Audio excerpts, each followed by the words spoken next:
Hi, this is Jesse with the BracketPal team. Today I'm going to be demonstrating how to use self-scoring um, from an administrative side and primarily from a player's side. So this allows your players, your participants in your tournaments, to submit their scores directly themselves.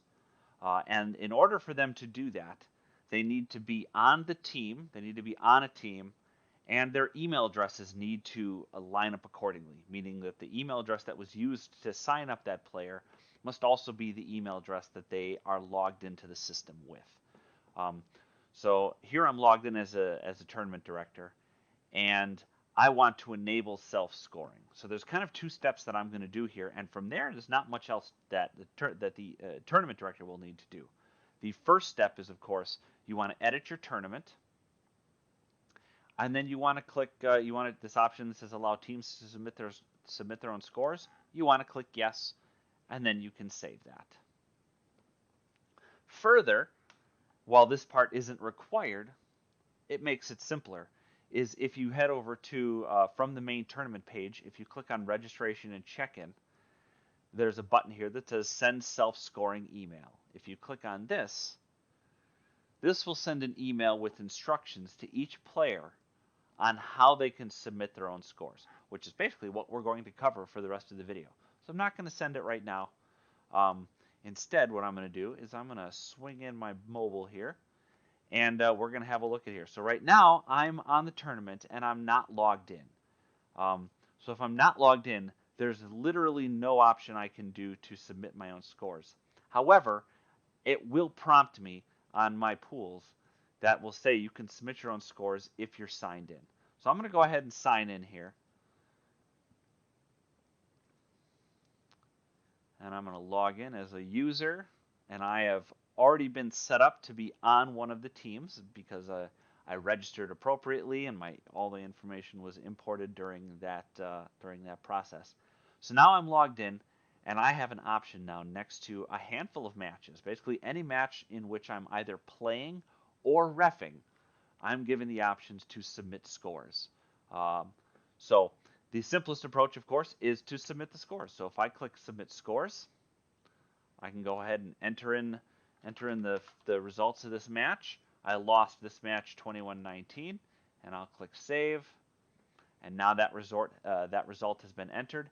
And the user that recorded the information is also archived so that the tournament director can see if someone went and entered in a bogus result. So further on down the list, I decide, you know what, I want to do live scoring. I want to actually use my phone to record the results. Or I'm sorry, use the phone to live record the results rather than doing hash marks on a page. So if I click next to the match, if I click the live scoring button, this will take me to the live scoring interface and will show the two teams that are playing. And then I can literally just click, okay, Flinger got a point, they got a couple points, this team got a couple of points. If I make a mistake, I can reverse it. Also very common, you might have a couple of, as a ref, it's very common for players to not know all the players on the court, but they can get the information in advance. So maybe Flinger and Chili are wearing red shorts, and Gum and Hammer are wearing white tanks. And then now I've always got this available to me in case I forget which team is which. Further, notice we're at a score of 7. That means it's time to switch sides. So we click on this, it'll switch everything up, the teams switch sides, and you continue on your merry way. Now while this is up, the tournament director is also able to follow along and see the scores are right here. And you'll notice as we increase the scores here, they increase accordingly. Even though the sides are switched, we get to, we're at 14-10, time to switch again. We switch it up. That doesn't affect the pool display, but it does affect our scoring display. And we get ourselves up to a finished score here. And okay, Flinger and Chili won 21-8. It was a bit of a blowout. Once all that's done, you click the Finish Game button. It's going to confirm, are you sure this is the final score for this match? You click Finish, and that information gets transmitted off to the tournament director and everybody else. And all of these live scores are all visible to anybody who's looking at the pool, either with their phone or with a tablet, or if they happen to have a computer, if it's one of the tournament directors. The